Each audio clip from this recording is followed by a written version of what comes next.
Bitcoin Liberty Live at 100K. Is it? We broke it. Oh, we did break in the USD. Yeah, USD dropping like a stone. Yeah.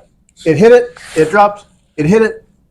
It's kind of the 98K thing, but that big sell wall has gotten really eroded away, I think. It's going to get chewed up pretty quick here. It's been chewed up. I feel like the open frontier on price, the walls are kind of down. And we're like, it's pure price discovery here, man. Yeah. Like people still sleeping on this shit or fucking shorting it or whatever. I just go, what are you doing? I posted this a ton of times now, but Bitcoin is the world leading expert at kicking gamblers in the dick, right? Yep. And the fact that people are still willing to gamble on it, I just go, go nuts, dude. Like, I had a buddy, when it hit 100K, and I had a few messages like, hey, you see that price lately? One guy I know, he's like, so are you going to sell? And I'm like, no. And I don't know how it struck him, but I said, I consider it generational wealth. Imagine you hold and never sell. Yeah. Never sell your Bitcoin. Like people were saying, oh my gosh, it hit $1, it $10, $100. Like, sell. I could sell now. I could whatever. Yeah. I was like, it's hard. We have what do they call it? Unit bias. Oh yeah. Where the number looks big and your native language in the dollar is like, that's a big number or too big. Right. That's too much. I can't have so much. And so so people get attracted to shit coins because like I could buy 1 million of these at pennies. Yeah. Versus, oh, that seems expensive. Yeah. I was like, look at $100,000 the way people did, how long ago? 10 years ago, 5 years ago, when it was $1,000, $10,000. So I was talking to my wife last night about, I was like, a 10x in price has happened many times in Bitcoin's history, and it's still so early. A 10x to 1 million, it sounds crazy. It doesn't sound just crazy. Be another. It's just another. It's just normal Bitcoin. Normal growth in adoption and apex predator currency that against a failing fiat system. Oh yeah. So I don't even know if it's an apex, man. It's just the only thing that's viable. The only predator out there, I suppose. Yeah. It's like the humankind of the world of finance. Yeah, and it's not even the idea of predator it has this negative connotation. Really, it's just what works the best. What is the most good versus lesser or least good, and in fact, bad. Yeah. Has been working against you for your entire life. And you never knew it because it was the air you breathed. And now there's this fresh air. It's like I want more of that. Yeah. Well, I was thinking about something like one of my former coworkers texted me, do you think I should sell my Bitcoin? Because the price ran up, Right. It hit a big number. And I was telling him to buy it like 40 or 50 or something like that. And I think he finally started nibbling around 60. So he probably got like $1,000 worth of Bitcoin in there. So now, $1,400 of Bitcoin. Should I sell? And I straight up just texted, never sell your Bitcoin. And there was no follow-up questions. There was no like, what do you mean? Or shouldn't I? But I thought about it a little bit. Like, for any of the super, like, legit old school OG holders, which I don't think there are very many. I think most people came into this. Like, I don't think there's a lot of guys floating around from 2010 that are still just sitting on a fucking stack. There's probably some, But everybody that's come in, all through 10, 11, 12, 13, 14, 15, 16, all the way up to probably in the 20s, all those guys, I would wager, to a man and woman, have stripped off some of their Bitcoin and solidified their fiat life. Like, sure. So while I appreciate the idea of like, always hold your Bitcoin, this and that and the other thing, but if you're still like paying rent, and if you're still, paying bills and you're still in debt and things like that, like, I think there is a plausible argument to be made. I wouldn't say dump all your Bitcoin, but I would say the quicker you can isolate yourselves from fiat shenanigans. Entanglement. Yeah, entanglement. That's a good way to put it. Like, the better, right? Like, kind of get that buttoned up. And I guarantee you, like, someone like Max Kaiser wasn't just floating around just like, nope, not selling. I'm going to keep living in my, studio apartment with a cardboard box for a chair and all. I mean, I know somewhere along the line he went, well, I should probably cash some of this out, Sure. shore up some shit, and then I can go around and just do whatever I want. If he's still sitting on a stack, I think he's still sitting on a huge stack. Oh, right? yeah. But, you know, I mean, like, it makes sense, you know, like if you're a guy who's sitting around, there's another guy at work who's got a buddy that's sitting on about 100 Bitcoin. Yeah, so he's doing pretty good. Yeah. But he's not selling either, you know, and he's got a bunch of ETH and other shit coins. But the thing is like, at some point, you know, if you're still working a job or you're still, you know, beholden to the fiat system, I would say probably hit that escape button real quick and then, you know, be happy with your 90 Bitcoin. You know what I'm saying?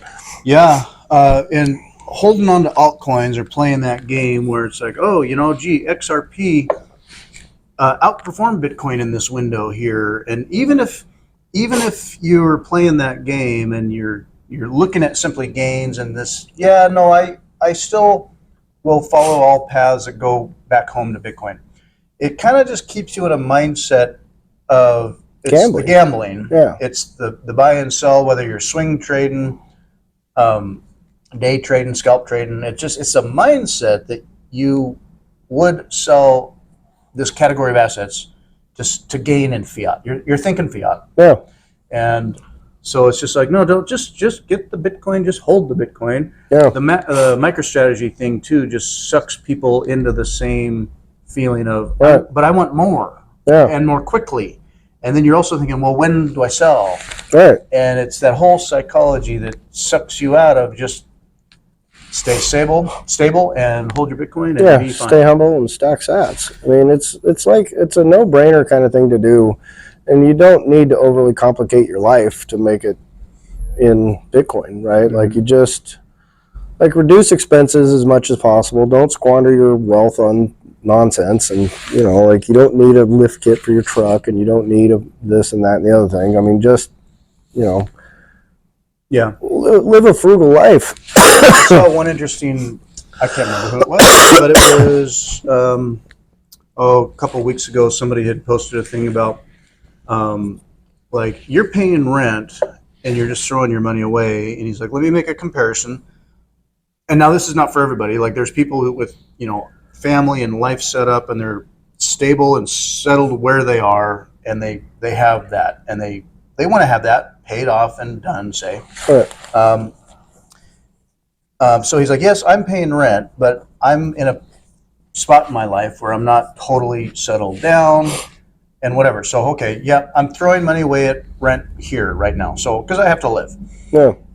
Versus taking out a big loan or being in debt and paying a mortgage, maybe even less of a size of a monthly payment as opposed to rent, but you're taking on risk, taxes and risk and depreciation and this fiat stuff. It's this fiat entanglement that you're tied up in now, that long term, yes, if you're settling and establishing yourself, you want to own what you have, say.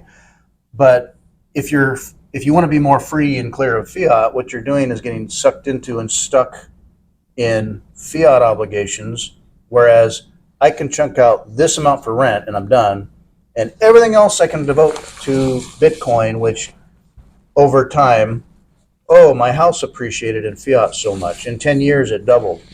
Great. Doubled in 10 years versus Bitcoin's 20x or whatever. Whatever it could be. So, or 50x or 1000x or I don't know, man. Like the fiat world, you know, I used to make this argument. I said, look, if someone just gifted you a 560 square foot house with zero property taxes, like how hard is your life now? Right? And I think if people are honest and they just look at it and they go, well, if I had like a sound, paid for, stable form of shelter, collecting the rest of this stuff is easy. You know, like it's trivial in America. Like you can literally go to Goodwill and like deck out your entire wardrobe if you want it for about $50, $100, right? How hard is it to come up with $100? Like you can literally go dig out in the trash and come up with $100, right? Like it's the easiest thing in the world. If you got to come up with like 10x that just to pay your rent every month, it's a pain in the ass, right? Mm. So, like there's a World War II veteran. He was the oldest surviving World War II veteran. This is an old black dude, drove like a 67 Ford pickup, built his house with his own hands, 560 square feet. It's a nice little town, and has been living there since he got back from the war. And he's 109 years old or whatever, but I think he's dead now. But, I mean, like, you think about that, that goes against every sort of fiat scheme that's been pushed on us for the last 50 years. Upgrade your house, get a bigger thing, get bigger, better, faster, more. This guy made himself an outstanding life and just lived a nice, comfortable, pretty stress-free existence just by being humble, just staying true to his little simple principles, and never really needing an upgrade. He's getting along great. I mean, his thing was like he liked corn chowder, milk, cigars, and whiskey. And that was his thing. I'm pretty sure that's just all he consumed.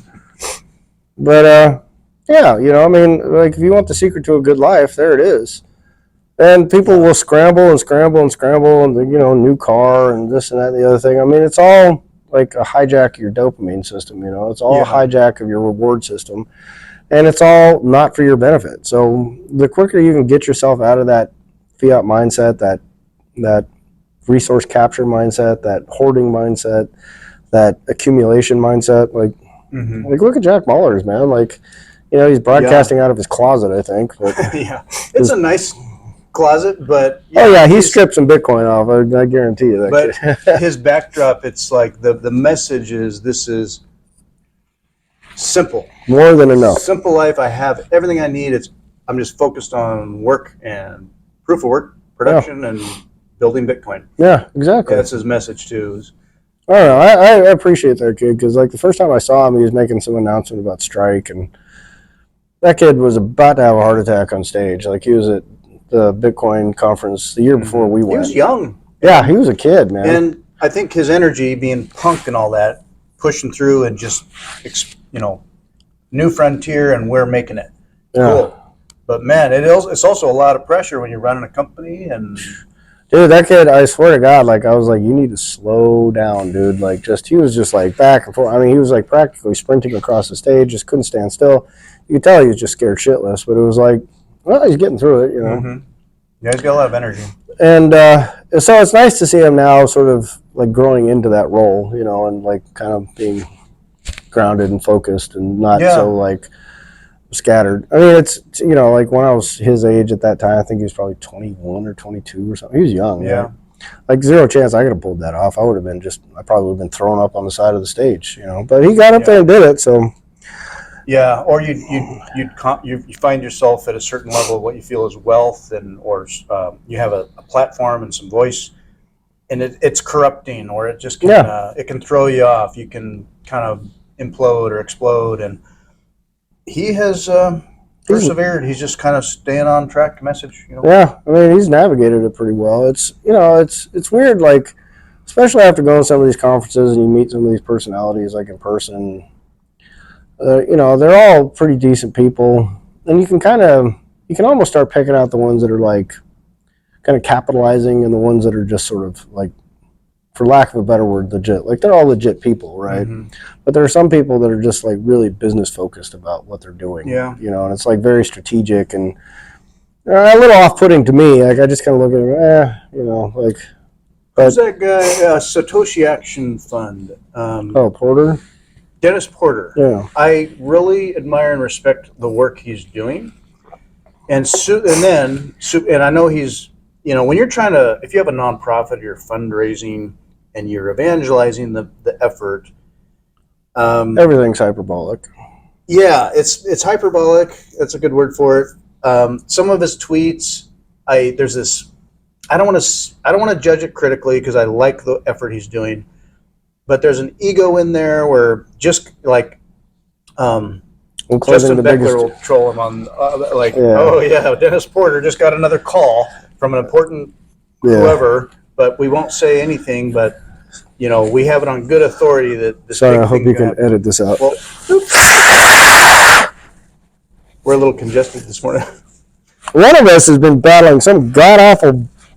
God only knows what the hell my little niece and nephews plagued me with. Kids will do it. You were saying.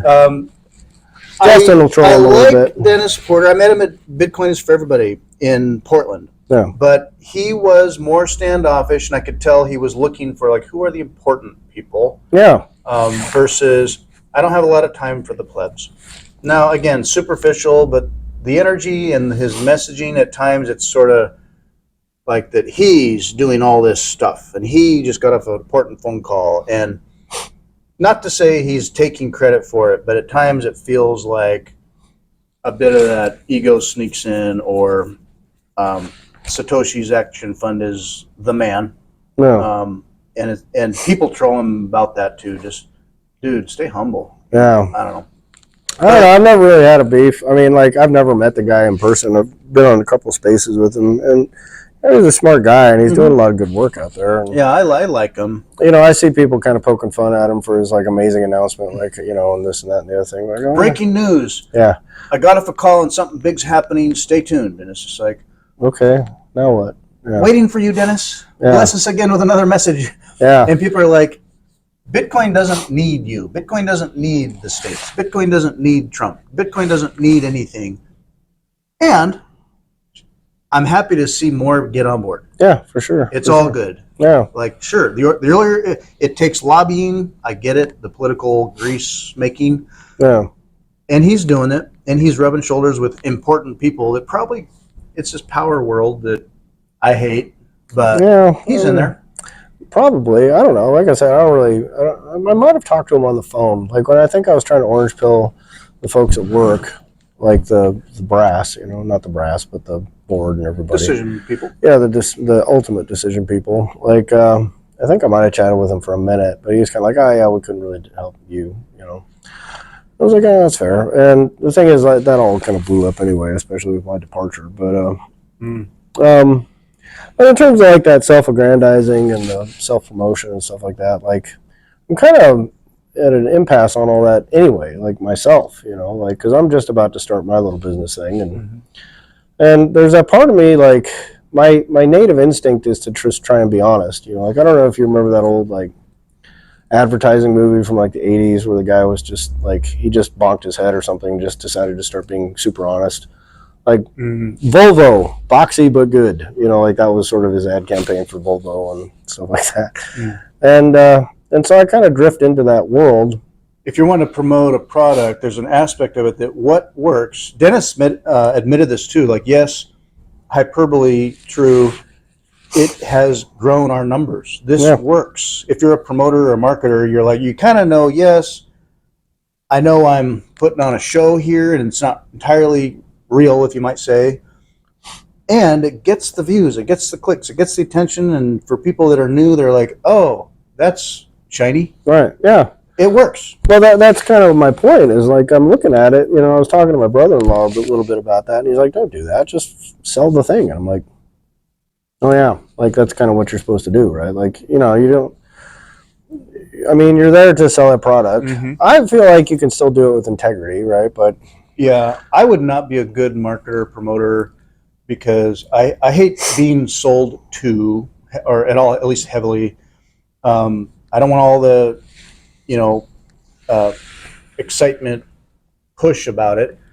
I just want to get the facts and have time to process and think about it and make sense to me and do it procedurally.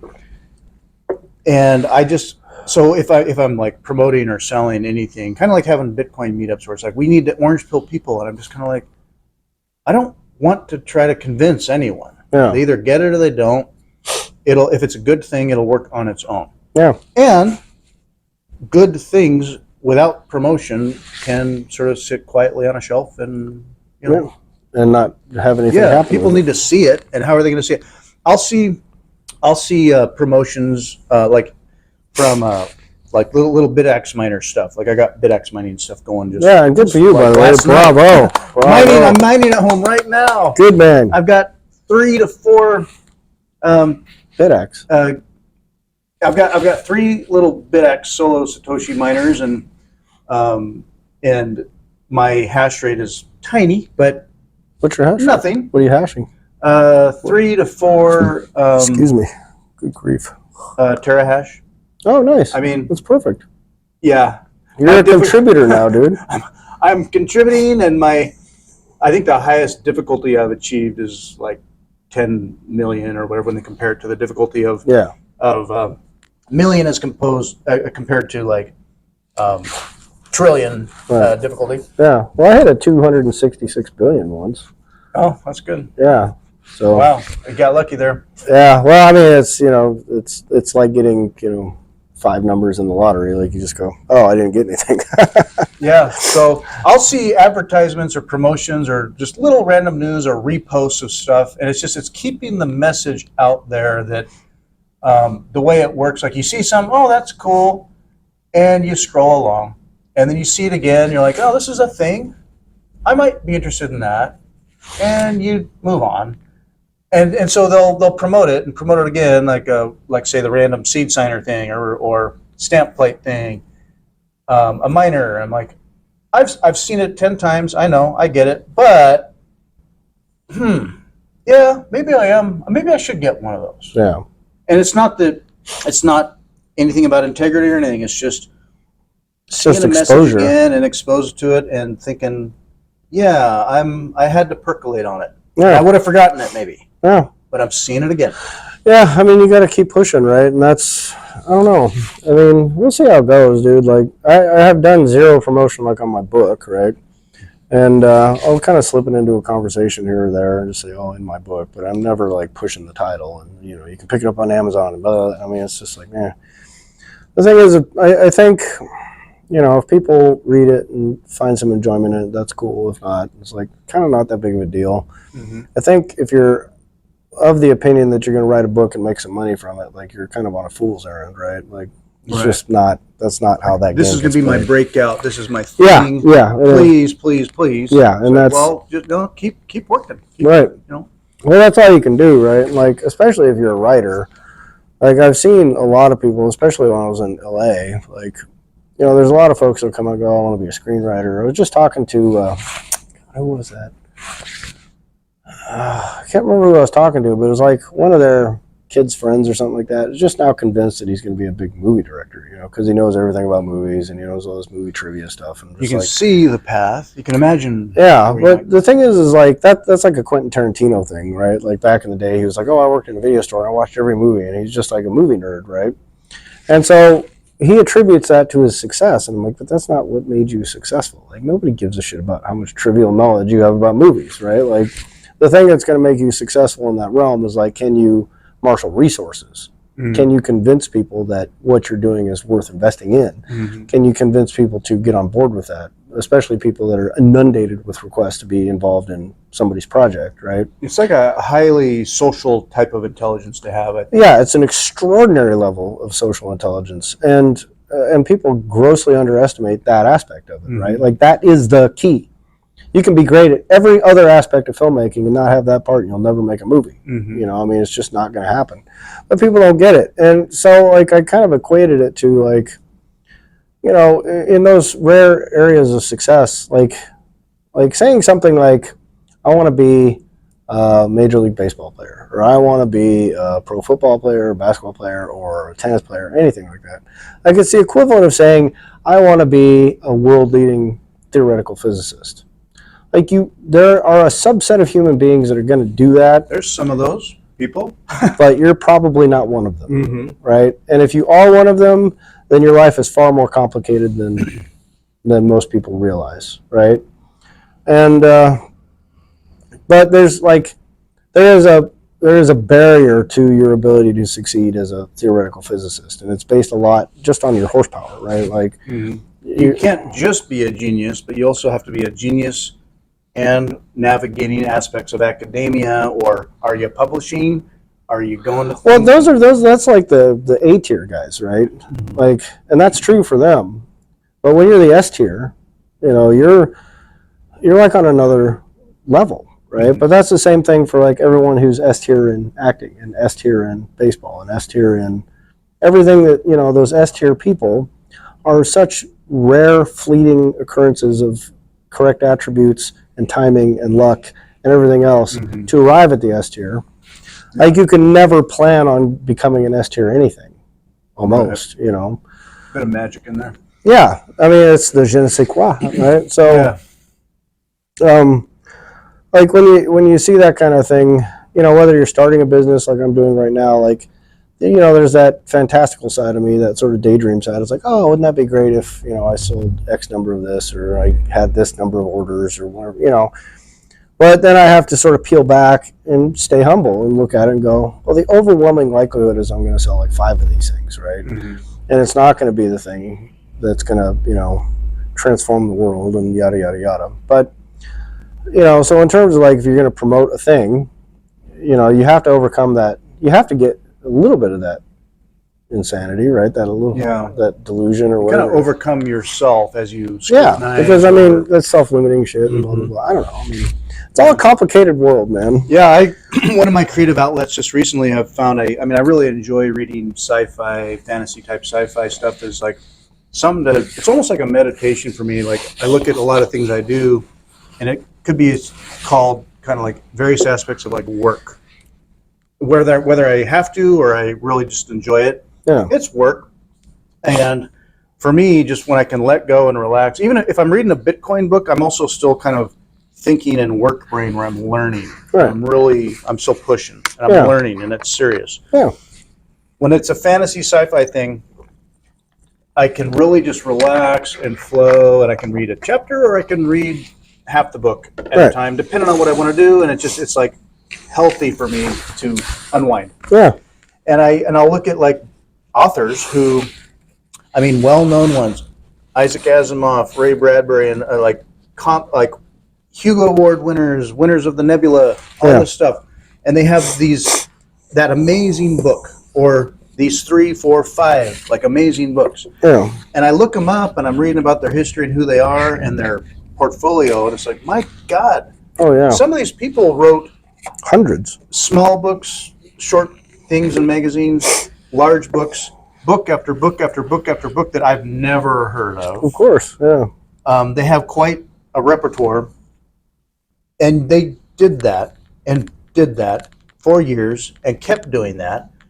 And then they wrote, like their masterpiece, Foundation, right, or iRobot, or right. And it's and then people see that as like, oh, they just wrote that and blew up and were a genius from the get-go. Yeah, there was proof so of much work in there. Yeah, oh, so much. Yeah.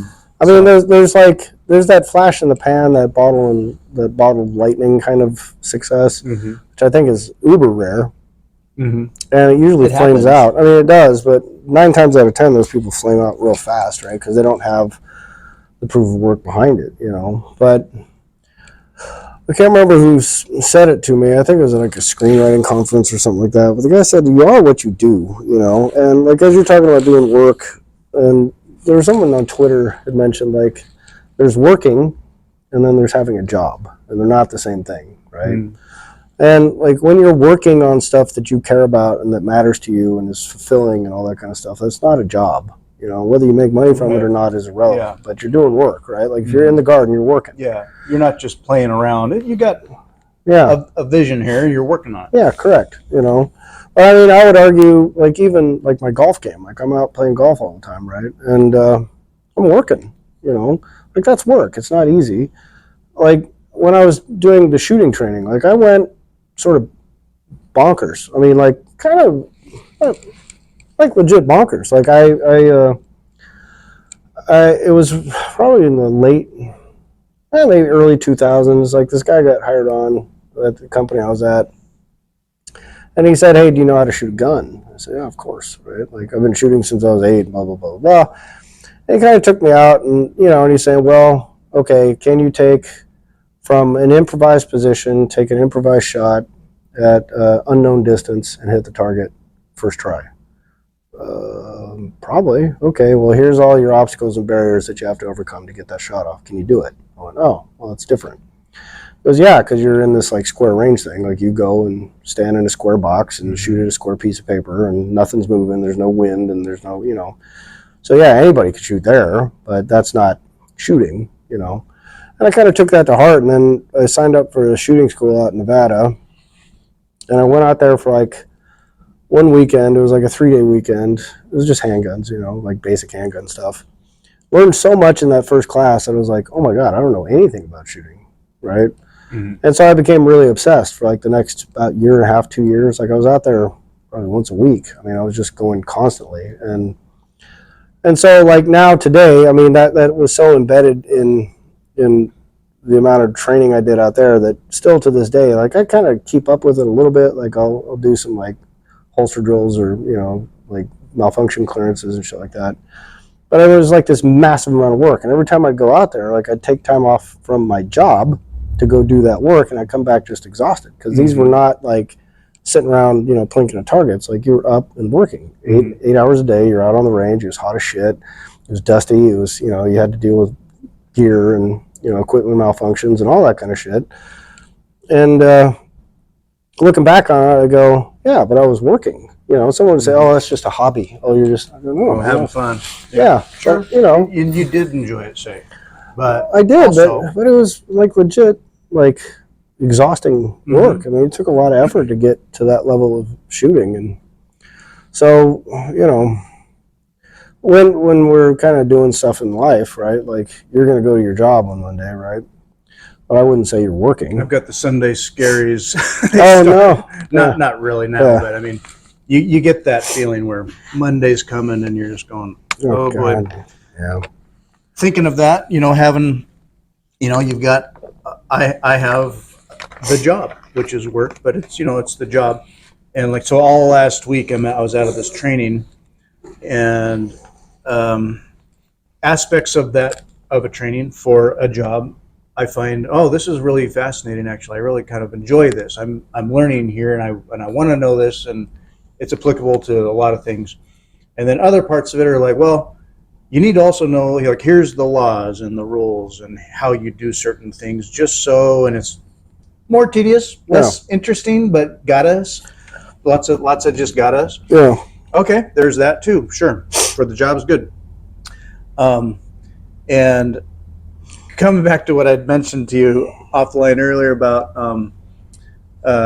one piece of this training that I found part of the most interesting part of it all was doing investigations online, what people hide on their devices and their phones and how they do that. Yeah. And so naturally, when you're managing people who have, say, convicted of crimes and are being watched or on supervision, and we'll hide stuff from you for bad reasons. Right. And you want to, for community safety and to help them stay clear of trouble, or to keep a victim safe or whatever, yes, you want to find it if there's not honesty involved, or it's there, but you just got to look for it and find it if you can, and you can't, how you can do that. Interesting stuff. And this training where they got into things that criminals do online and, using a VPN, using Tor, in a part of the presentation showing on the screen about, just kind of showing how it works and how, these data can be hopped around and obfuscated and hidden, and, using Tor, say. And the message was very much, right, these are all criminals. Yeah. If people are doing this, it's criminal. Now, in the context of you supervise a guy who's doing this, yes, a lot of the time they are hiding stuff from you for reasons, sure. Right. Part of the message of it was people who do this are all hiding something, doing criminal things. Yeah. Even to the point of mentioning Bitcoin as a means to, without using a bank and all that, people are using Bitcoin. You got to bleep that.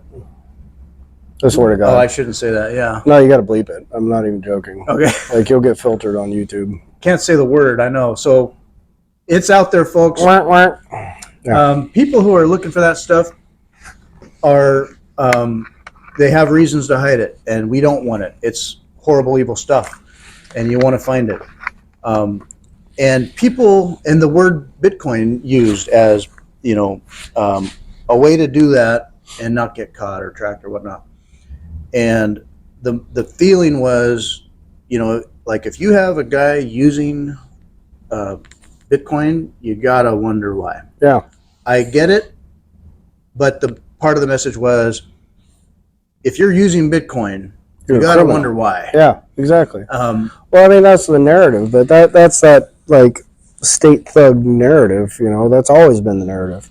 If you're doing something, like their thing is like if it's not under our control, it's by definition out of control, and so we can't have that, right? The problem is freedom in general, liberty, is not subject to control, right? If you are subject to control, you are not free. I mean, by definition, So they are fundamentally at odds, and the design of the state is fundamentally at odds with freedom, always. mm-hmm. So what our beautiful Constitution does is try and delineate that to some level, and people have just absolutely forgotten it in the last 50 years and don't give a shit anymore. Yeah, like a lot of people feel like if you don't have anything to hide, you're not in trouble. So why have privacy? And the Cypherpunks Manifesto saying, privacy is not secrecy, and neither privacy nor secrecy are criminal. Now, there's overlaps, sure, in the Venn diagram, yes. But fundamentally, humans have, in an online world, we should have an inherent right to privacy. And if that's also a secret, sure. But you have curtains on your windows. Correct. For reasons. It's not like, well, you got nothing to hide. You shouldn't have curtains. People should just be able to see you walking around in your house all the time, right? Yeah. No, there's just an inherent right to having privacy, even if you're doing nothing. You would hope, and yet there are legions of people that are just more than willing to abuse that to their gain, I mean, the trouble you have is like if you have like a free platform for expression, you have to tolerate things you don't like, and it's a level of tolerance.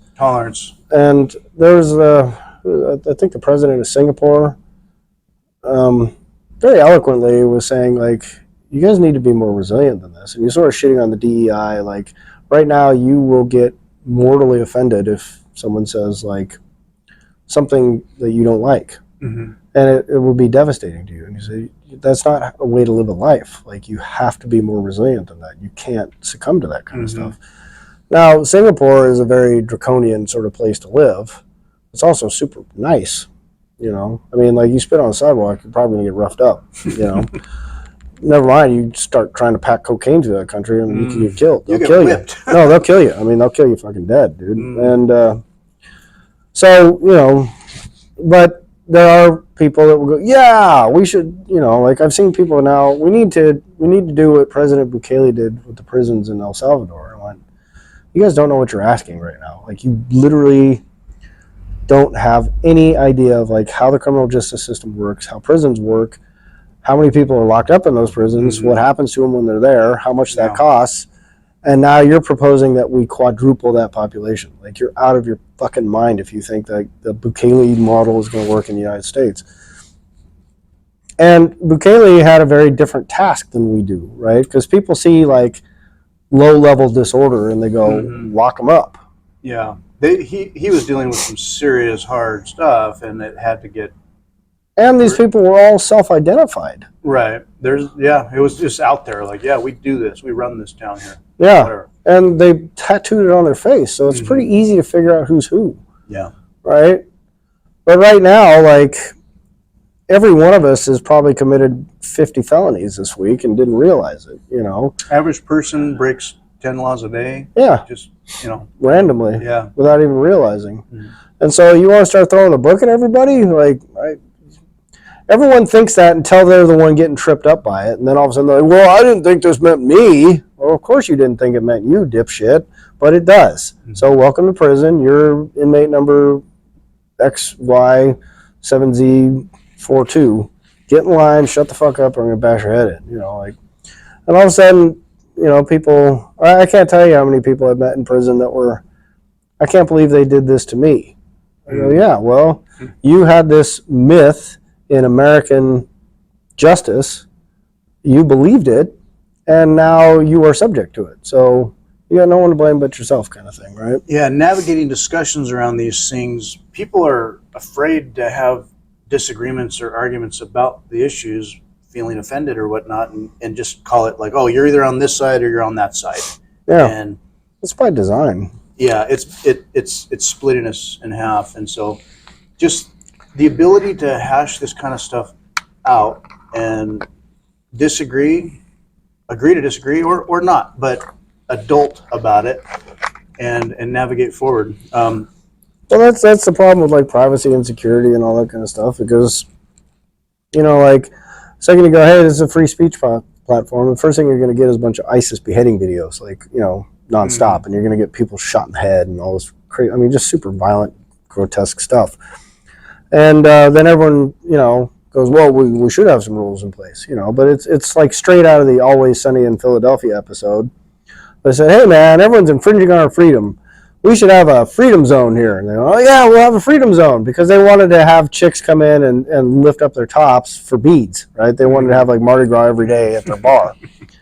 But their co-owner, Frank, the Danny DeVito character, comes in and goes, oh, this is a free zone? Yeah, cool. I can do gambling, right? And they're like, yeah, you can do gambling.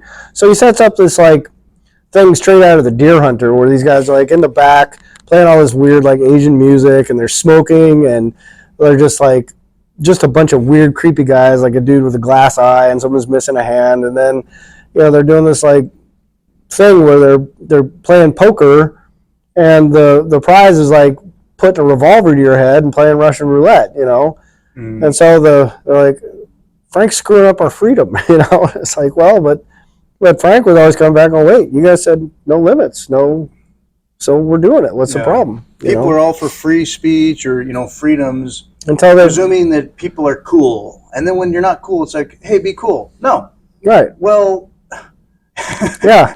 Well, I don't want you to have freedom anymore, goddamn. Well, then no freedom. Your freedom sucks. I just want freedom like I like, and that's that tension, right? Because people love to say, hey, they'll make these blanket sort of juvenile statements about like anything, well, we should be free to do it. And I go, okay, well, what about this situation? Well, obviously we wouldn't want that situation.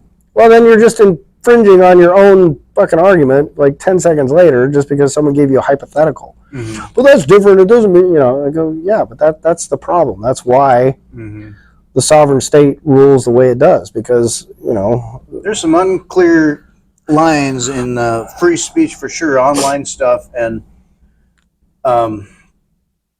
regulations, where on one hand, I know people where it's like, literally, and you hear it from leadership, where speech needs to be coming from a blessed authority, right, the ministry of truth, and all else is disinfo. Believe what we say. Now, I think in past generational views on that, it's like, well, we can always trust Walter Cronkite or whatever, and it's so far gone now. When following the science was following the money or following the lies, people get so jaded to that, and they're like, screw this. I know things. I want to say things or throw things out there and have it bantered about. Right. And freedom versus no. It all must be approved first. Right. Oh my goodness. But that's always been the case, man. Like, the thing is, like, if you went down on the corner right now and started screaming racist obscenities or whatever it is, like, someone's going to come and complain about it, right? And you could probably make some sort of constitutional argument that you have the right to sit there and scream all these racist obscenities or whatever. But the problem between the, like, this must come from a verified government-approved authoritative source to true freedom of speech, I would argue very few people want true freedom of uncensored freedom of speech, because what you end up overrun with, it becomes a liability for you, right? Like, your adversaries can just start pumping out stuff on your open. Yeah, you open up a forum, and so all of a sudden you got ISIS recruitment videos, and you got and then people start going, well, hey, my son just got influenced by this, and now he's living in Syria, and he's living in a hole in the ground shooting RPGs at whatever, and you go, well, it's free speech. Or the can't remember the term for it, but the controlled adversaries that come in to disrupt you with bullshit, just to say, what are you gonna do with this? Yeah, exactly. Not to mention, every one of your adversaries absolutely clamps down on free speech. Like, there are no adversaries. We have no no other country on the planet right now is like, yeah, free speech, good. Go to Germany, good luck. Yeah, most countries are Go to, way more restricted than like. Oh yeah. Well, I mean, right now in Britain, you can go to prison for posting a fucking selfie at a riot. But I mean, so none of those people are subject to the same constraints that we are in terms of their authoritarian leadership or their sovereign leadership, right?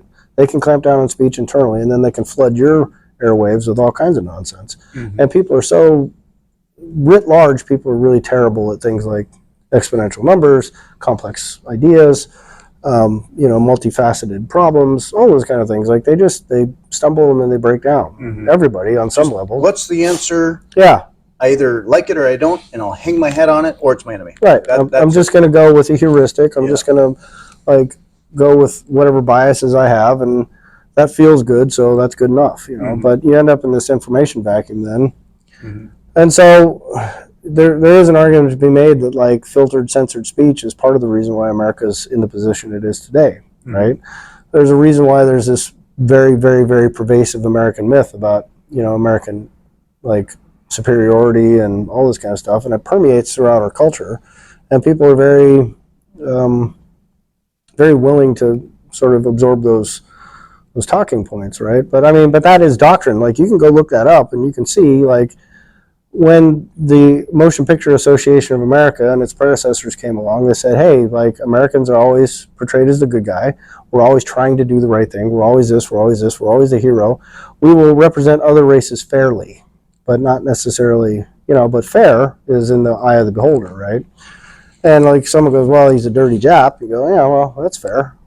I mean, look what all those dirty Japs did. Look what they did. They bombed Pearl Harbor, Right. So that's a fair representation. Yeah.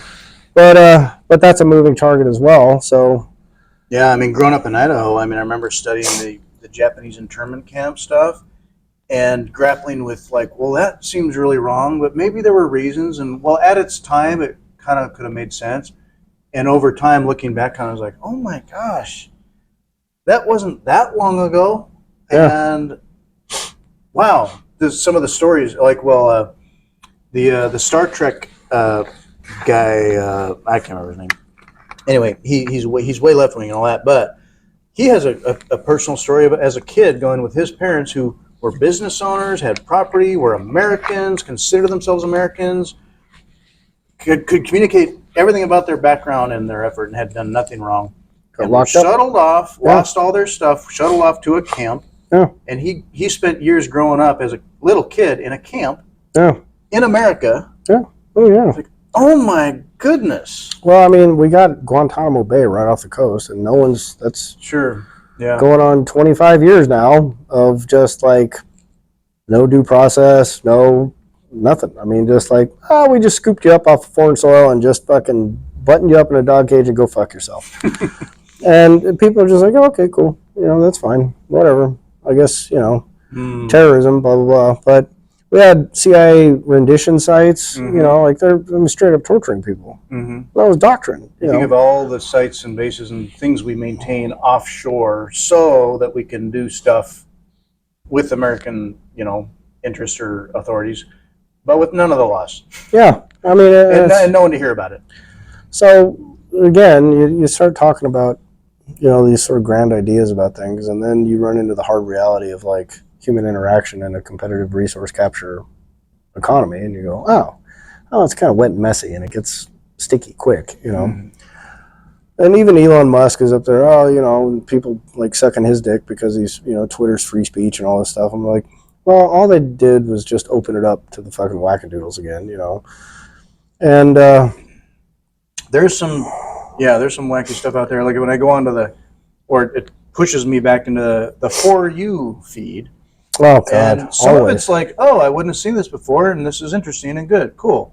Yeah. There's a lot of other stuff I'm just like, oh my goodness. This is trash. Why is this on my feed? Yeah. I guess people are out there saying stuff, so okay, whatever. But I have to get back to, me following who, and at least I can regulate that. Right, exactly. But even then, like, the thing is, you just go look at Twitter's terms of service was sort of my point. You go like, well, here's all the shit you can't say.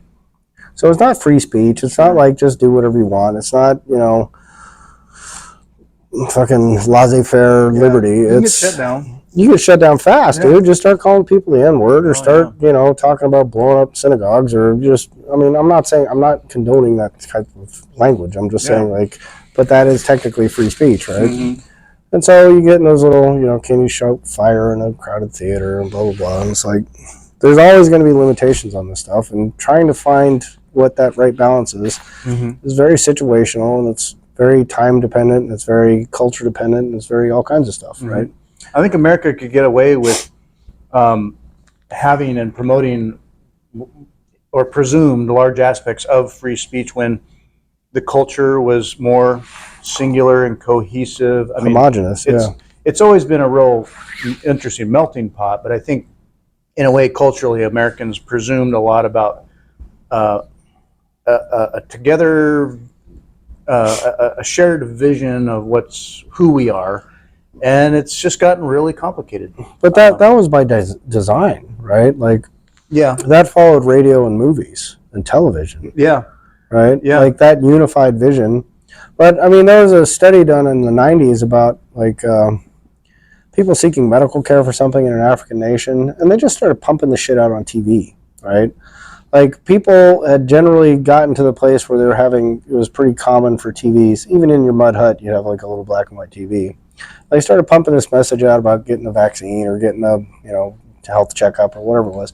But the compliance rates went up like 60, 70%, just from like 1 year of an advertisement going, hey, it's a really good idea to go and get your checkup or whatever, And, but that's mass media, and that's mass, influence, right? When technology like that is new, and I think this hit, the boomers hard, where, well, it was on TV. It's real. I mean, there's literally a nipple sticking out of those TVs, and every boomer is just like, I mean, they just cannot break free from that. It is real. Boob tube. Yeah, and which is all very much changing nowadays. So but no, I mean, it's like it's unrecognizable from what it was. But what it was before was like this very, very calculated indoctrination thing. So you take the combination of like public education, which is, if you go back to the Austrian, model of like state education and what that is, it's to create good citizens, and that's well documented kind of stuff. Then you add radio, which is like another medium to indoctrinate well-behaved citizens. Then you add movies, indoctrinate well-behaved citizens. I mean, they're literally teaching you how to act. They're teaching you how to think. They're teaching you how to behave. Identify what's bad and also know what's good. And then number 4, they put TV on there. But that, I mean, like through those indoctrination mechanisms, like they had trouble, like in World War II, like they would have soldiers going, well, that's not fair. I'm not going to shoot that guy in the back because it's not fair. So they had to overcome their own programming to get people to become more violent, Like, I think in World War II, and I don't know how accurate this study was, but they said like the compliance rate to fire on an enemy that wasn't facing it was really low. By the time they got to Vietnam, they'd gotten that from like 30% to like 90%, There's a book I read decades ago when I early got into law enforcement by who was it? Lieutenant Grossman, who wrote a book. He's written other books, but one was called On Killing. And it was a good, well-researched, science-oriented study on people in battle and in war who are actually willing to shoot and kill and pull the trigger. Yeah. And that a large majority, 80+% of soldiers that you'd think they're out there, and you see war movies, and they are hunting and shooting to kill, and they're just always in a mindset of like, kill, win, do what you got to do. Right. A lot of people got out there and were LARPing. Yeah. Or shooting in the general direction, but you don't want to kill anybody. I mean, as a human, to know that you killed is a hard thing psychologically. Oh yeah. That's what creates the PTSD and everything else, or even just knowing that you might have. Right. And that a lot of soldiers out there was a show of force and there's shooting going on, but you're not like gonna kill that guy that you see in your scope right now, like rarely. Right. Yeah. And then a lot of people out there played the role, but weren't out there just body counting. Not at all. No. Didn't want to. Well, the military and to a lesser extent the intelligence community now actively seek those people out, right? Like they are the people that get elevated through the ranks to become killers because they need their killers, Yeah, there's when you get into that, like this person is a good killer and can handle it and all that, you kind of got a psychopath. Yeah. You have a psychopath that, hopefully keeps it intact and maintains his integrity, but how does that not affect you? Right. Oh, it does. 100%. Yeah.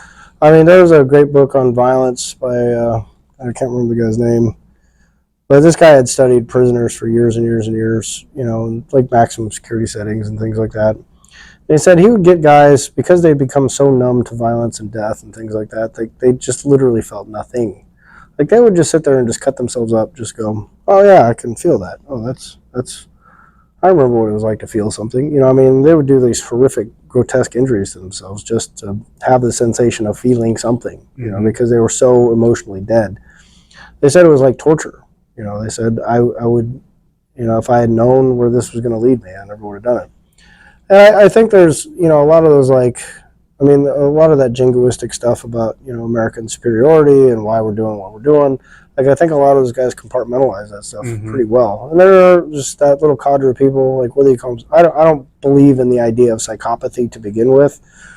Like, I think that is a very fictionalized. There was a great research paper when I was at the LSC. I actually corresponded with the guy a little bit. He was at Manchester University, just calling into question the whole idea of psychopathy. But people just treat it like, oh yeah, that's a settled science. It's not even close, And it's like the only diagnostic criteria that just by like saying you're not a psychopath makes you more of a psychopath, So it's like you can't, once you are branded psychopath, you're done. Like there's no way out of that diagnosis, but there is no other medical diagnosis like that. Like either you have cancer or you don't.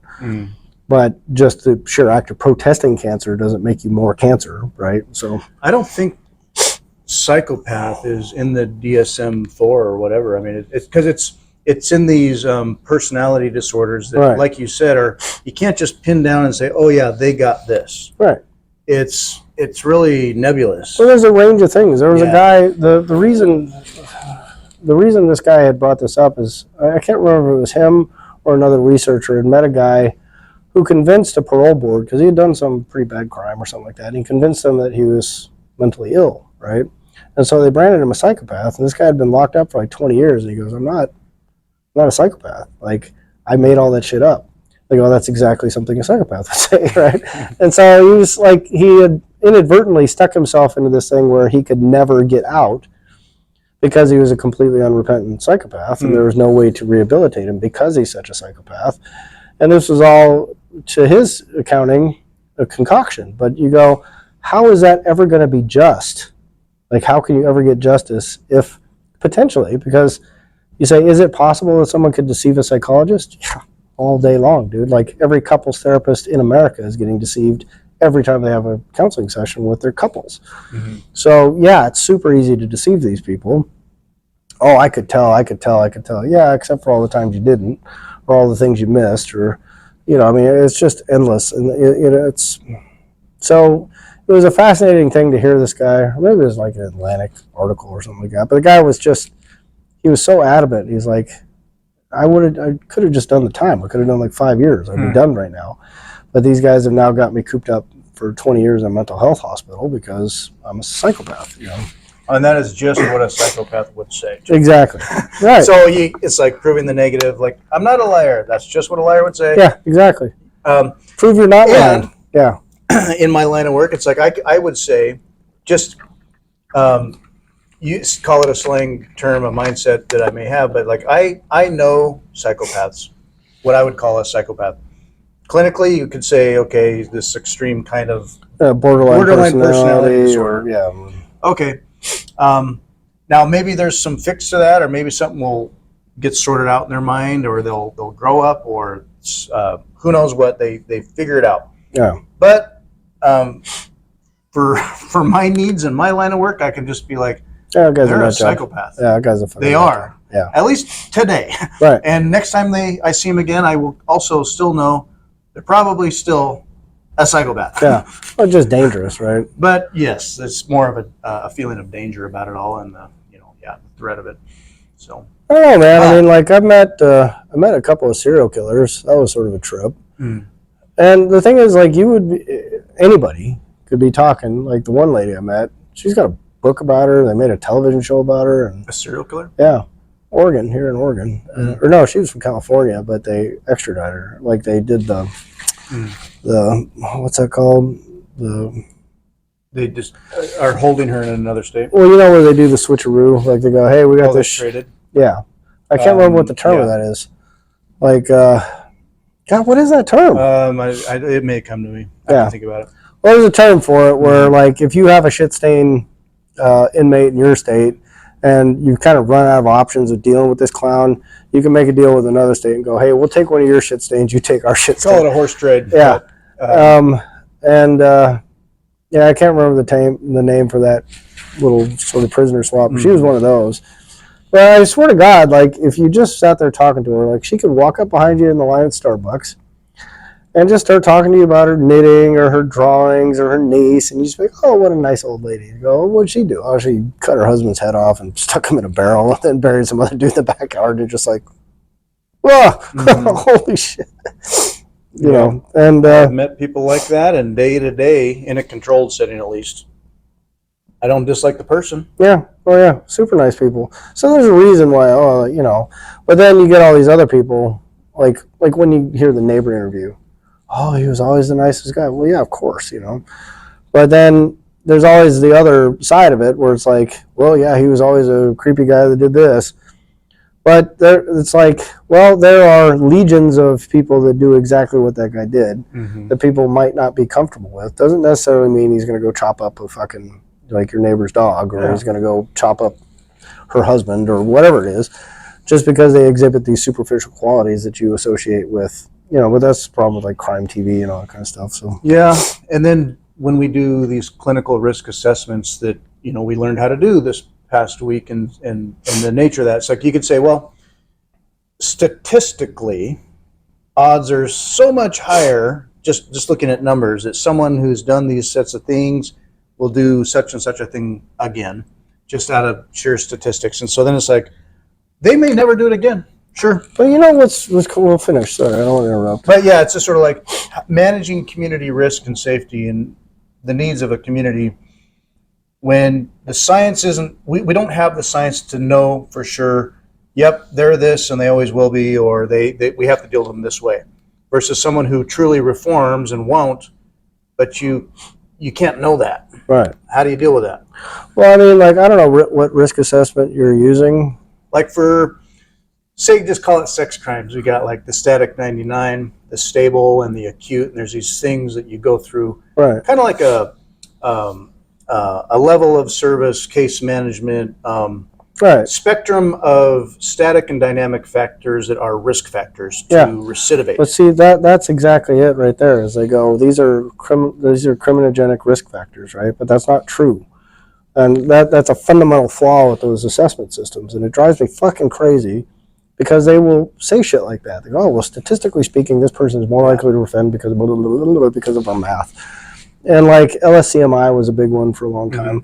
Thing is, if you go start digging around a little bit into like the research behind it, you go digging around into a little bit about like how much money they're actually making from selling these fucking assessments. But like the LSCMI is a standout because one of their, like in all of these assessments, have they committed a previous crime? Yes. Oh, well, that's going to boost you way up in the ranks. Or a lot of them, it just, you're already starting at a level. Right. So that's the thing is like these things that they call criminogenic factors, you go, those are criminogenic correlates, but they are not causing crime. Criminogenesis means it causes a crime to occur. You go, what percentage of the population experiences that factor and doesn't commit a crime?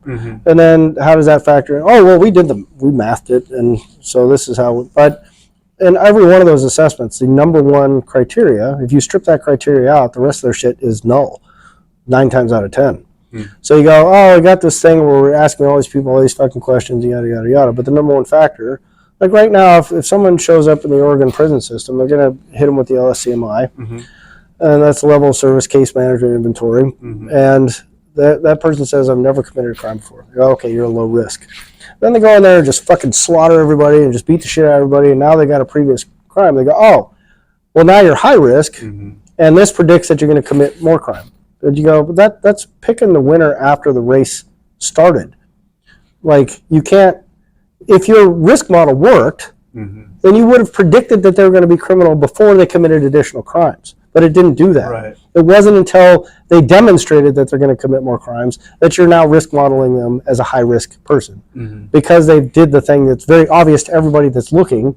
Oh, yeah, this guy committed a crime, and then he committed a bunch more right in front of us. So clearly this person's more high risk. But you can ask a 5-year-old that. You don't need a $300 assessment for it. You certainly don't need a $3,000 assessment and 2 weeks of training and all this other shit that goes along with it. So those are tools for a court to give them the illusion that they're making a grounded decision based on evidence and numbers. But none of that is true. It's all complete nonsense. I think it's what's hard about it. Bonkers. What's hard about it is that, we can't always or ever, we can't truly know. And we try to stay evidence-based and use science and apply that and But it's all do bullshit. our best. But 100% bullshit. I would say we could make better decisions using the tools we have, limited as they are. But are they all that accurate? No. Often, no. They're not at all. Other times, They have zero predictive capability. How about that? what I'll find is I could do assessments on people and have a number that is kind of, okay, well, in the system, it is what it is. Okay. And then there's aspects of things you just do because of that. And then as I get to know them or talk with them interaction wise, I get such a better sense of sort of what the package is. Right. Like sometimes I might say pretty quickly, it can also take time. There are people that surely manipulate everything from the assessment itself to every interaction they have. Right. And so you can't really know.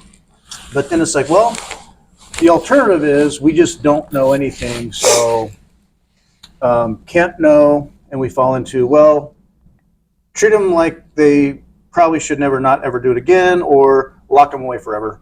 And it's like we're trying to find, well, what's the most appropriate? Well, that's always been the tension, though, and that's been a tension since the 1960s, because in the 1960s, like indeterminate sentencing versus determinate sentencing, right? So a lot of these risk models came about from sentencing because because judges were kind of going by the seat of their pants. Well, based on what I've read, what I think. Inconsistencies. Right. So, like, you come in, you're a white guy, you got a cocaine possession, you give your little narrative, the judge goes, well, I think is get a year. Yeah. You're a black guy, comes in, same charges, same narrative, same everything. Goes, well, I think you're probably going to get 10 years, right? They go, why did you give these disparate sentences? Yeah. The liberal side will go, oh, it's because he's black. Despite, I don't think that's necessarily true. I know there's disparities there, but I also know there's disparities in offending rates and all kinds of other stuff. It's a sticky wicket. Yeah. But so they start going, okay, well, we'll do these assessments and then we'll make it determinate sentencing. Doesn't matter. You do the crime. This is the time you get, right? But then you end up in unfair situations there too. So it flips the script, and all of a sudden you got a guy where the judge is going, oh, all these circumstances make this a terrible miscarriage of justice, but my hands are tied. You got to get 10 years. Sorry, pumpkin. And then these people go, rot, and you go, well, that's not fair either. Right. And so they've been tinkering with these risk models ever since, just trying to come up with that little magic bullet that says, like the pre-thought crime, whatever, the crime bureau minority report shit. Yeah, exactly, right? And that's their like little golden bullet. If they could just kind of dig into your brain enough and dig into your phone enough and dig into your computer enough and dig into your past enough and dig into your medical history enough, they will be able to determine who it is that they think is dangerous. But then you run into that whole other wall of like, how do we create laws? We go, is that a science-based thing? No. How do we create punishment schemes? Is that a science-based thing? Is there any evidence that supports like locking somebody up does more harm or less harm than good? No. There's no evidence of any of this shit. None of this shit is an evidence-based practice. These guys are using that language to peddle their fucking pet theories or pet ideas and to get budgets and to get over the line and to make it seem objective and to avoid liability for making bad decisions. Right. But none of it is based on, there is no science to this. It's nonsense. A community will naturally demand both justice and safety and methods to follow to do that, practically. And I think even like the human brain is so complicated that yes, if you could know everything about it, you dug enough and knew enough, it's like you could say we're all criminal or potentially, given circumstances, we're all. Well, that would be a 100% true statement. Yeah. And that's like, I always love the people go, I would never get sent to prison. I go, don't fucking tempt that God, because There's movies about this where, well, a common trope where the common man is living his common good life and is a good person and is then thrust into circumstances where you become another person. Yeah.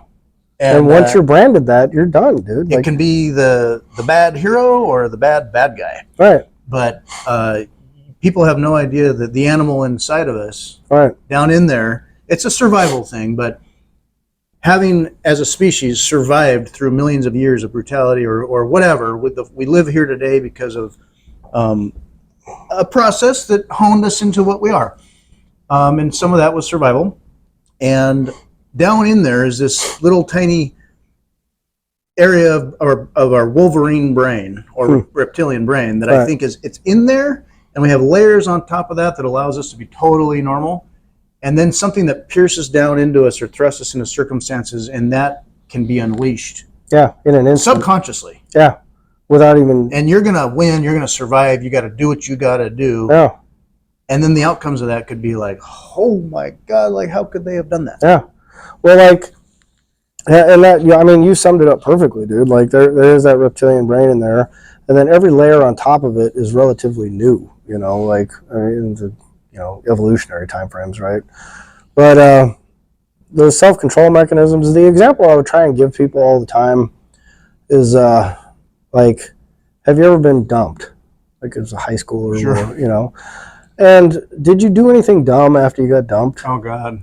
Yeah, right there. You see, I'm a dumb person. But that I mean, like, if you saw his expression change, it's like, oh God. I mean, like, it. Everybody that's ever been dumped has that immediate, like, you can watch their face fall and they'll remember that, like, oh yeah, that time when I spent 2 weeks over summer vacation calling her every 10 minutes. You're in this like survival mode. Yeah, I mean, it's crazy. So you end up doing this like batshit crazy stuff. Yeah. But if you went and you could look at yourself in the eyes in that moment and you go, do you think it's a good idea to call her again? Because it's only been 10 minutes. You go, I have to. I mean, and you're going to have reasons. Yeah. You're going to have all sorts of shit about why this is a good idea. This is why it's a good idea that I should drive over to her house. This is a good idea why I should throw a brick through his window with a note on it that tells him how much I love him and how much I miss him because he's not returning my calls. And here's a good reason why I should set his car on fire. But these people, it's easy to go, oh, that person's evil. You go, well, they're compromised is the problem. They're emotionally compromised right now. And every single human being alive, except for the true, like, the people that have brutalized emotion out of themselves, the ones that will, like, stick a knife in their eye just to see what it feels like. If you're not that person, you are capable of slipping into that mode. Where things that, like, you're going to wake up 3 months later in a jail cell going, I'm on trial for murder? What the fuck? But in the moment, it felt all that was very... the only option, or whatever. Well, I mean, my husband just said this thing, and next thing I knew, I just picked up a knife and I stuck it in his chest. And then I realized what I had done, and then, I kind of panicked. And so the next good idea felt like I should drag him to the bathtub and cut him up. I'm digging. And so, like, all these things, like, you can end up in this little weird chain of events that you never would have pictured, you never would have thought you'd be capable of, and this and that and the other thing. But that's the most terrifying aspect, I think, for most people, is, like, they don't like... People will do everything they can to insulate themselves from their potential, And one thought I have about that, being no brain biochemist at all, but I think of it of, like, say with drug use, is that certain experiences or certain chemical insertions can pave pathways from the frontal lobe and prefrontal cortex stuff back into the reptilian brain. Like it paved a little path there that one time. Yeah. And you do the drug again, and it kind of reinforces that path. Until it's a freaking super highway, dude. It's a highway. It's like the Autobahn. So then people may have kind of some path burned in where I can operate up in this way, but then something happens, and then it's like, whoop, bam. I go right back there again. Where, no. Can you deal with it differently this time? Right. And so, like, when I think of, like, the risk assessments, say, and it's certainly much better with a crime that happened in the past, and the dynamic risk factors you're trying to measure are, comfortable, natural conversations about where where are you at now, and how do you feel about this now? Right. How do you, like, having talked about it? Can you talk about it? All kinds of stories or whatever. How do you feel about that? Do you have current, say, call it criminal thinking, or is this conscious to you, or is it just not really in your frame of mind, like just kind of like, I don't know, I haven't thought about it, or I'm holding on to my reasons. It's like, okay, but trying to achieve that more pro-social, Right. functional Okay. direction versus don't care or everyone else to blame, no personal accountability, Right. or yeah, I don't know. I guess in the same situation, I could do that again. It's kind of like, Ooh. Yeah. well, that's also a point. But see, but that's the thing, is that will give you pause, right? And yet that's also an honest answer. Mm-hmm. But it's an honest answer for every single human being on planet Earth. It's the problem. And most people go, well, I wouldn't make that decision. I would never do X, Y, Z. I would It's easy never to do. say when You're not in the, when your chemicals aren't imbalanced, Yeah. and when you haven't been subjected to X input, and when you haven't dealt with this, and when you don't have this trauma, and you don't have this, and you don't have this physical ailment, and you don't have this and this, and because you compound those factors, because the people sitting in your office, unless they're actively melting down, right? So it's also easy to judge, to say, Right. you get the police report, you look at the score, before you see them, you already have like, Yeah. I know what I got here, Right. and you want to. I mean, one, you want to know, but it's easy to judge, and then you get to know someone, and it can be a very different thing. Yeah. Back in the Menendez brothers, I think it was. Yeah. They did a documentary about that. Yeah. I was just thinking about that. When I was a kid, I don't know, maybe I was in middle school, high school. When that first came out and I heard about it, I'm like, are you kidding me? These kids blasted their parents, and their parents were wealthy and like took care of them, Right. and were upstanding, whatever. They were privileged, all this stuff. Yeah. I didn't think about it for years, but I was just like, I don't know, whatever it is, good that they're locked up. Right. And then I know only recently with like documentaries and stuff, and learning like, oh yeah, what did happen there? And I was like, It's a little different than I don't know what I would have done. I mean, maybe not blast them with a shotgun, but it wasn't like, it's never cut and dry. yeah, dude. it wasn't so obvious. Yeah. So, Yeah. Well, I mean, and people can fall victim to that shit. And then when you combine it with their inability to, like people trying to explain shit away. Like, I can't tell you how many, probably 50% of people in prison are in prison because they made a statement to the police, I go, and a healthy portion of them will say, I didn't do what they said I did. Or, did you talk to the cops? Yeah, that's what screwed me up. Well, there you go. There's your fucking lesson. Don't say shit to those guys. Like, they're not there to fucking help you. You're not talking your way out of this shit. If you're getting fucking bundled up on something, just... I have also interacted with people that were like, nope, didn't happen. Right. I mean, and now I'm there to help them and have rapport. Like, no. I'm not here to prosecute new crimes. I'm trying to help you get through this and move on with your life, hopefully with skills that avoid it ever again. Yeah, but they're unteachable skills, dude. They really are. Yeah, it's got to be intrinsic for sure. And so I have had guys that just, they're in that mode and you're not going to get much traction with it. And it's like, well, I have little choice but to just manage kind of this. Yeah, you got to rein them in here. as much as you can, right? But yeah, their mode is story. My whole life is a set of sort of storytelling. You'll never get to it, and I'm sticking to it. And you're just going, well. All right. Well, that's where we're going. That's where you are. But you can also, I mean, just on the flip side of that, you can get people that are just like superficially compliant and go on and offend continually. Sure. Oh boy. So it's, I mean, it's impossible to sort of discern that out. And people that think they're good at it, I go, probably not. Not as I good can as read you a think. liar. Yeah. Good luck with that. Yeah. I mean, the thing is, if you have specific information in a specific instance, it's pretty easy to pick up on liars if you're trained, right? But if you don't have a specific instance and you're not specifically trained and you don't have specific evidence, then all that shit goes out the window and becomes a very, very nebulous problem. I feel like the best science we can ever come up with will never be able to know things like that for sure. So in the meantime, we're really managing, like the free speech argument. It's like, where do we draw these lines? Right. Because you can't just say, oh, yeah, no, with approvals, this is always right, and we'll just call that disinfo. Right. It's like tolerance with a constant effort to keep paying attention and not ignoring stuff and Well, allowing for things. Well, you certainly have to be more selective about what you consider criminal, you know, and you have to have other mechanisms to deal with, like things that are less than what society determines to be a crime. Because right now, everything is a fucking crime, you know. And one of the big, like here in Oregon, one of the things they do is ID theft, because that's a felony. They can charge as a felony, right? But anytime you use, I mean, the way it's worded is they can charge anything as ID theft. Like something that would have been a trivial, like, theft charge, 10, 15 years ago is now felony ID theft.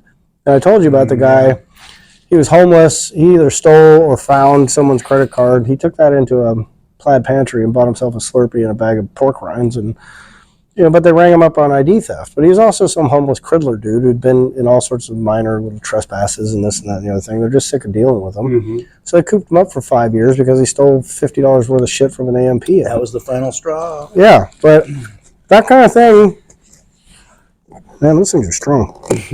That kind of thing is pervasive in our system, right? But there's misalignment of incentives for the prosecutors and the police and all that kind of stuff.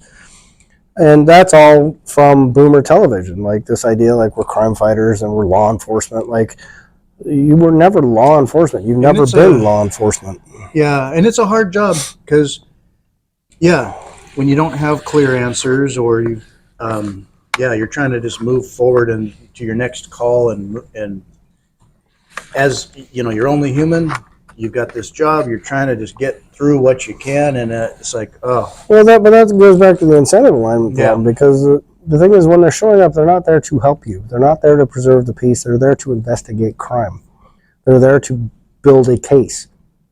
And the second you're trying to build a case, you have all these misaligned incentives, just like if you show up and said, I'm going to make a case for why my wife's cheating on me, right? You're going to go down a dark fucking path real fucking fast, and it's not going to be right. You're going to be wrong the whole way down.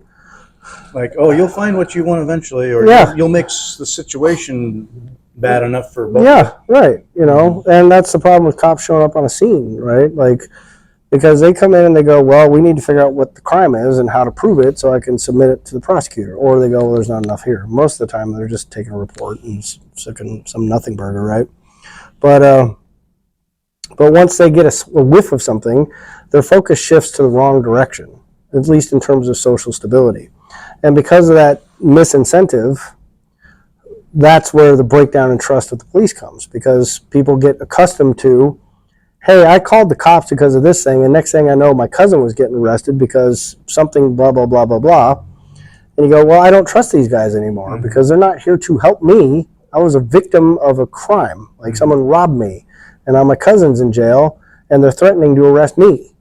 And I have seen a lot of good, at least locally, good policing where well-experienced officers maintain a good perspective and aren't just on the hunt. I mean, it's taking into account the big picture for, families and victims' rights and, innocent until proven guilty. And I've seen good stuff.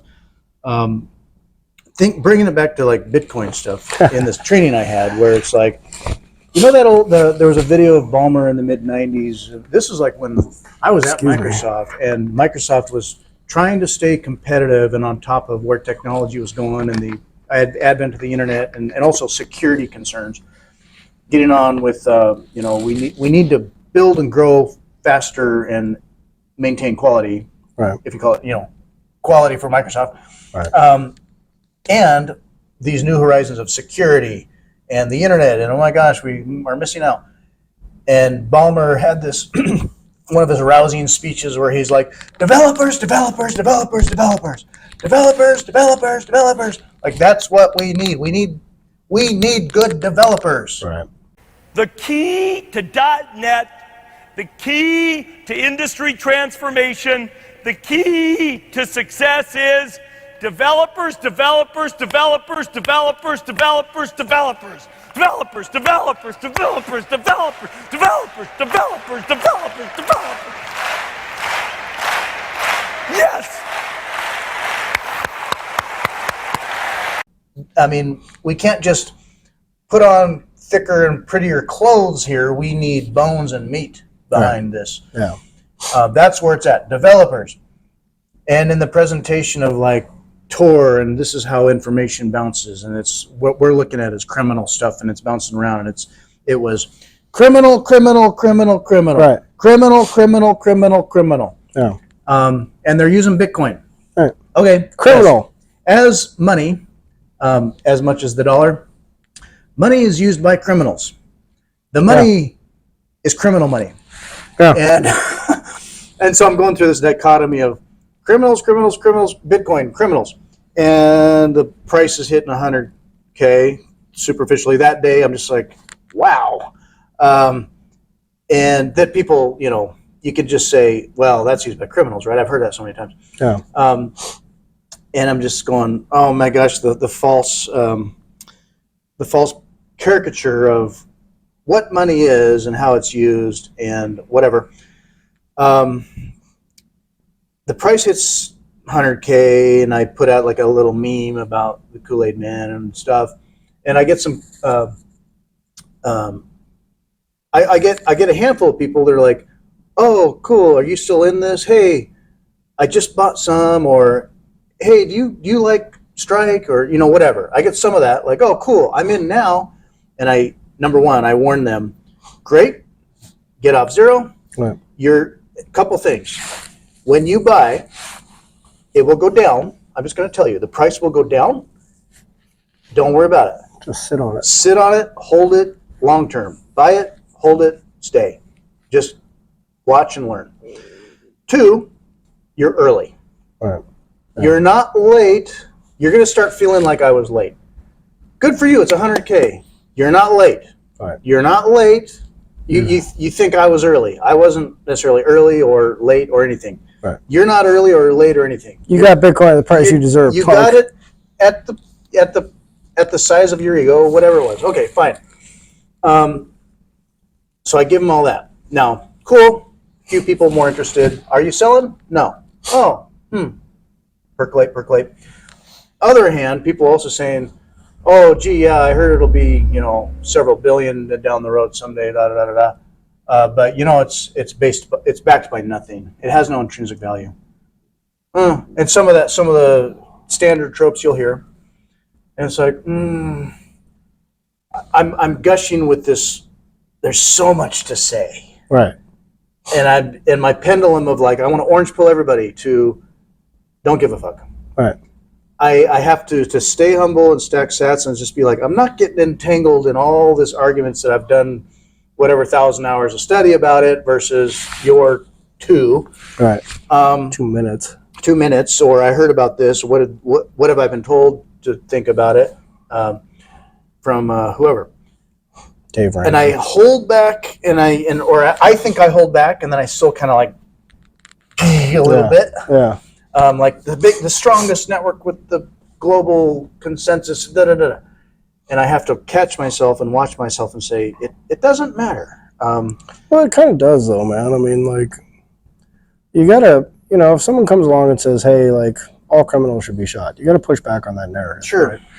If someone comes along and says, you know, anything that you think is, at least from your perspective, is patently false, it should be challenged, I think, right? And so you don't have to get into the big debate. You don't have to try and get them to get on board with what you're doing, but you need to shut down their nonsense, you know? And So like intrinsic value. Okay, here's my intrinsic value about gold. well, there is no intrinsic value. If That's an Austrian economics concept, right? Oh, here's the intrinsic value to gold. If you had a gold bar, Right. a whole gold bar, it has an intrinsic value because if you have a door that keeps wanting to close and you want it to stand open, it's a doorstop. No? If you have books that fall over and stuff, if you have a couple of gold bars, they'll hold books together. No. That's some intrinsic value. Potentially, yeah. Well, the thing is like the Austrian economics school says there is no intrinsic value, right? Like nothing. Value is always observer dependent, you know? Sure.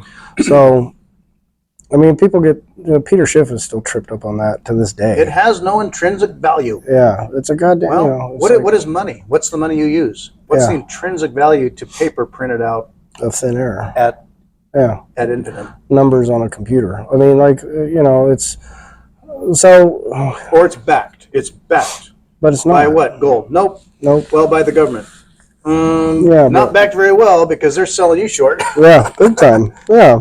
So all that, but you still need to, doesn't have any intrinsic value. Well, the argument is always like, well, nothing has intrinsic value. And then you can have a debate about that, right? But the thing is regardless of, people that's used by criminals, this, that, and the other thing, it's like all that stuff I think should be met with resistance, always. I mean, we're in a fight, right? Mm-hmm. And so whether or not I can orange pill anybody, I don't know. But if someone's actively spouting things that I know to be false, I go, well, we're gonna talk about that. But that also, I'm comfortable in conflict, apparently. If they want to talk about it. I think some people are like, I don't want to debate here. I know. And I'm also like, I want to maintain relationships if it's family or whatever. It's like, okay, this isn't going to be a big blow up. Like, my God, you're on that side and I'm on the other, and we hate each other. No, part of me wants to write a whole paragraph explaining everything, but it's sort of like, what are they saying? I just need something really simple that checks that. Here's why. Now, do they want to know more or not? Maybe, maybe not. Well, I mean, the thing I found most effective is, well, that's just not true. Well, I know why you think that, and it's just not true. I'm happy to explain it to you, but I don't think it's going to change your mind. Well, you can, okay. But the thing is, you're chinking away at their armor because, if someone comes along and just says something profoundly fucking, Earth is flat. No, it's not. It's just not true. I know all things because of things. Okay, well, still not true, dude. Like, I'd advise you to check your biases. I mean, we can talk about it more if you want. But, if someone's convinced the Earth is flat, they're convinced the Earth is flat, despite overwhelming evidence to the contrary. Well, until you've been to Antarctica and realized that there's a wall and it's all stretched out, you'll never know. Right. So prove it. Yeah. Oh, okay, let me schedule my ship down to Antarctica. Yeah, next time. Yeah, I mean, it's all, I don't know, but I think there's merit to pushing back on shitty narrative. Anyway, Jesus Christ, we've been talking for a while. I guess so. All right. Buy Bitcoin. Be happy. It hasn't even begun, folks. The blip of 100K is the blip of 10K and 1K back in the day. And so the models has not yet even been broken. Don't even worry about the fiat price. Just stack fiat some. Price, nah. It's the most pristine property right you'll ever. Hey, there goes another Tesla. Like, how many Teslas are floating around this godforsaken town? No, it was a different one. Oh. Hey. I've seen 3 Cybertrucks now. Like, Fritz has now set a very odd thing in motion here in our ding-dong fucking hillbilly town. I'm an inspiration. Yeah, he's inspired people to get in massive amounts of debt. Diverted them from healthy budgeting. Sorry. And healthy Bitcoin pursuits. Anyway. Bitcoin. Thanks, folks. Bye. Bye.